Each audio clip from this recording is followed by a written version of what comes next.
Bienvenue sur le Gay Report.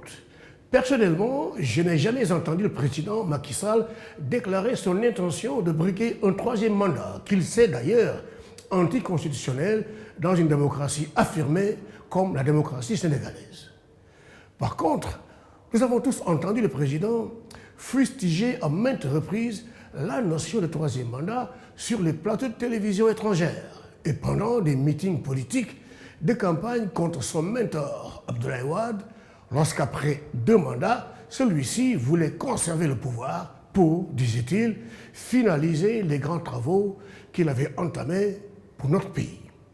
Cet argument n'a pas tenu et le président Macky Sall avait d'ailleurs bien capitalisé sur cette notion de troisième mandat anticonstitutionnel, s'octroyant de facto la sympathie d'une grande majorité de Sénégalais qui, à ses côtés, avaient affirmé leur détermination à barrer la route au président Wade qui, lui, avait bien épuisé ses 2 mandats. Mais aujourd'hui, pourquoi les partisans du troisième mandat, dont certains d'ailleurs, jusqu'à récemment, avaient montré leur opposition à ce même troisième mandat, s'activent-ils un peu partout, dans les meetings et au cours de sorties répétées dans les médias pour en défendre l'idée? Pourquoi le président n'infirme-t-il ni ne confirme ces tendances? Eh bien, toute la problématique du troisième mandat du président sénégalais se trouve embrouillée ici, dans le silence du président.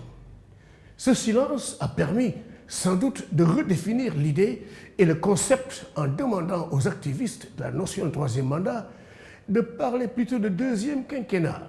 Ce mot, retenons-le, n'existe nulle part dans la Constitution.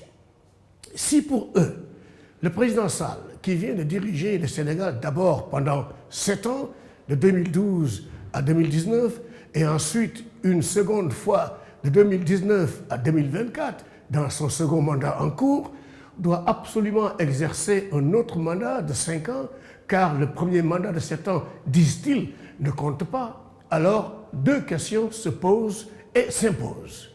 Qui a dirigé le Sénégal de 2012 à 2019? Avions-nous fonctionné sans président? Il leur faut lire la Constitution qui est claire. Le mandat était variable, c'est la durée qui varie. Les professionnels de la Constitution s'accordent tous là-dessus. Le président a la réponse à ces questions. Et les partisans du troisième mandat ont eux aussi la réponse, mais eux, ils parlent pendant que le président, lui, ne dit rien. Eh bien, le président ne dit rien parce qu'il sait, comme tous les Sénégalais, qu'il a été élu sur la base de notre Constitution et que l'expression troisième mandat n'existe nulle part dans cette loi fondamentale. Et il sait surtout que parler de troisième mandat est assez gauche, car cela voudrait dire qu'il aura déjà épuisé les 2 mandats que lui permet la Constitution. Mais le président sait-il que les échos pour un troisième mandat fusant de quelque bord, relayés par les médias, ne font qu'exacerber les tensions sociales que nous vivons déjà? Sait-il que ces tensions grandissent chaque jour et pourraient, si l'on y prend garde, plonger notre pays dans une forte violence? Ce silence du président a tout l'air d'un plan d'occupation et de détournement de l'attention populaire, dans un suspense qui nous mènera inéluctablement vers le dévoilement de son véritable plan à 2 possibilités. 1. Déclarer sa candidature presque au dernier moment devant un conseil constitutionnel qui, comme en 2012, avait validé la candidature de Wade pour un troisième mandat. 2.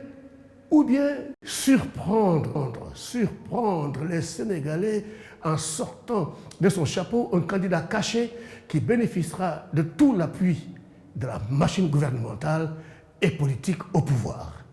Dans les 2 cas, il risque de faire très chaud au Sénégal.